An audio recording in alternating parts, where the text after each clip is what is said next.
3 நாளாக டாஸ்மார்க் மூடியிருக்காங்க. ஆனால் எல்லாருக்கும் தெரியும் எதனால். 10 ரூபானால. இந்த 10 ரூபானால ரொம்ப பிரச்சனை தான் இல்லையா?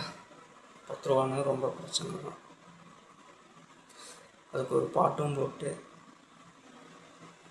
பாடிட்டார் விஜய் சார் அவர். இன்னமும் அந்த பிரச்சனை முடியல இல்லையா? இன்னுமே அந்த பிரச்சனை முடியல. சீக்கிரம் அந்த டாஸ்மார்க் பிரச்சனையை முடிச்சிருக்கலாம். 3 நாள் ஆகுது. இன்னும் எத்தனை நாள் ஆகும்னு யாருக்குமே தெரியாது. என்ன சொல்கிறதுன்னு ஒன்றும் புரியல. ஏன்னா எத்தனை பேர் ரொம்ப பாதிச்சிருக்காங்க இதனால். ஏன்னா இதனால் பல விளைவுகள் வரும். கஞ்சா, ஹெராயின், அப்புறம் கள்ளச்சாராயம், குறிப்பாக கள்ளச்சாராயம் தான் வரும். ஏன்னா கூலி தொழிலாளிங்க தான் நிறைய பேர் பிடிக்கிறாங்க. அதனால் அப்படி இல்லை, டாஸ்மார்க்கில் நிறையா பேர் அவங்க பிடிக்கிறாங்க. ஏன்னா விளைவு கரெக்டாக இருக்கும், கவர்மெண்ட்டு தரணும்னு சொல்லி. இப்போ அதையே மூடிட்டாங்கன்னா அவங்க எங்கே போகணும்னு சொல்லுங்கள். ஏன்னா போன ஆட்சியில் இந்த மாதிரிலாம் எதுவும் நடக்கலை.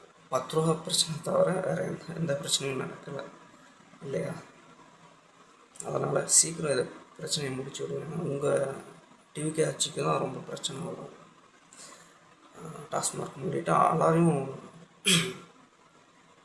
எல்லோரும் கூடிடுவாங்க போராட்டத்துக்கு. ஏன்னா அது ஒரு தலைவலி. போலீஸ் ஏற்கனவே அவங்க பாவம் நிறைய பேர் போலீஸ் அவங்களுக்கு ரொம்ப வேலை பளுவாக இருக்குது, அவங்களுக்கு தெரியும். அதெல்லாம் வெயில் வேறு ஜாஸ்தி அடிக்குதில்ல, அவங்கள பாவம். அப்புறம் என்ன சொல்கிறது, அதை மட்டும் பிரச்சனை முடிவு. ஏன்னா சேலத்தில், நான் இருக்கிற சேலத்தில் நம்ம நியூ பஸ் ஸ்டாண்ட் கிட்ட வாங்கி சாப்பிட்டோம். நியூஸ்லாம் நிறையா காட்டியிருக்கேங்க. கீழே 1 கிலோமீட்டர் தூரம் நிற்குதாங்க. நியூஸில் தான் நான் பார்த்தேன். இதெல்லாம் தேவையா? அப்புறம் வெளிநாட்டுக்காரங்களாம் பார்த்தா, இல்லை வெளி மாநிலத்துக்கு பார்த்தா என்ன நினைப்பாங்க?